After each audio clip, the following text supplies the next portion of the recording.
Kai buvo bandyta nužudyti prorusišką karalių. 1764 metais naujojo abiejų tautų respublikos karaliumi buvo išrinktas Augustas Stanislovas Poniatovskis. Jis įtiko ne visiems, tad prieš jį buvo suorganizuotas sąmokslas.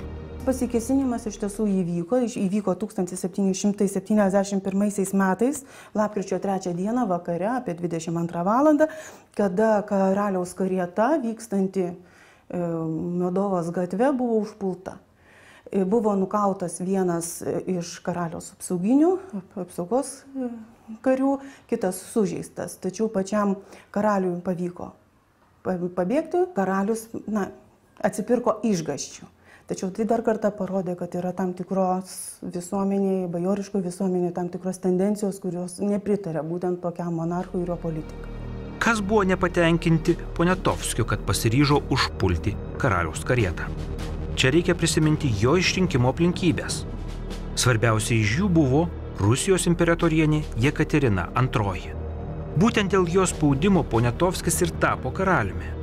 Tačiau tai patiko toli gražu ne visiems. Šitas įvykis yra Baro konfederacijos laikotarpio įvykis, susijęs su įtampa viduje šalies, išprovokuota Rusijos valstybės kišimosi į Lenkijos ir Lietuvos vidaus reikalus. Kadangi būtent permainos valstybėje ir valdovo išrinkimas, proteguojant Rusijai, sulaukė bajorijos nepasitenkinimo. 18 amžiuje virė politinės intrigos. Jų ypatingai daug buvo vis silpnėjančioje Lenkijos ir Lietuvos valstybėje. Tuo laikotarpiu tų politinių grupuočių įtampos, kovos buvo tikrai daug. Ir viena iš, sakykime, grupuočių, tokia radikalesnė, ketino apskritai nušalinti prorusišką monarchą.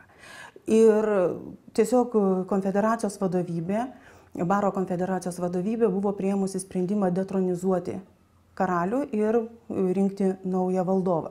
Ir šitas sprendimas buvo priimtas 1770 metų pabaigoje spalį. Po to, kadangi yra vadovybės, konfederacinės vadovybės sprendimas, o konfederacinė vadovybė tai laiko save aukščiausią politinę valdžią šalyje, ji perima legalios valdžios funkcijas ir realiai konfederacijos laikotarpiu, esant monarchui, susidaro dvivaldystė. Viena grupuotė, bajorijos palaiko monarchą, kita laiko jį neteisėtu. O ar buvo nustatyti šio sąmokslo organizatoriai? Ar buvo žinomi tie, kurie siekė nužudyti prorusišką karalių? Įvykęs tyrimas atskleidė, kad pasikėsino 3 bajorai: Stanislovas Stravinskis, Valentinas Lukovskis ir Jaunas Kuzma. Tai buvo tiesiog išsiaiškinti pasikėsintojai, aišku, su jais buvo atitinkamai priimti sprendimai. Lenkijos ir Lietuvos valstybė jau stovėjo ant pražūties slenksčio. Jos laukė padalijimai ir nesėkmingas Kosciuškos sukilimas.